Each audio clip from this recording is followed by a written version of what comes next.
In this video, I'm going to show you how to upload files to Google Drive automatically with N8N, step by step. This is a simple workflow that can save you a lot of time if you want files to move into Google Drive without doing everything manually. If you find this tutorial helpful, make sure to hit the like button and subscribe for more N8N automation guides. Let's jump right in. First, open N8N and start by adding a Webhook node.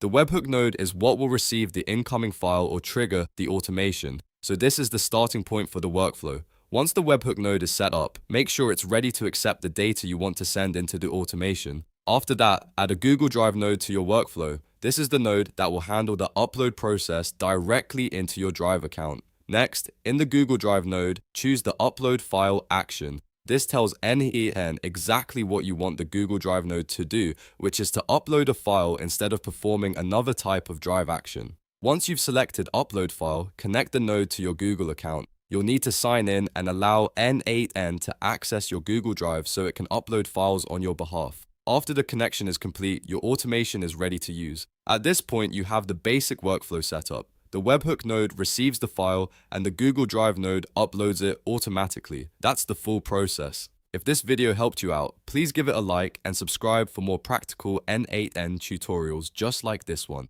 Thanks for watching, and I'll see you in the next video.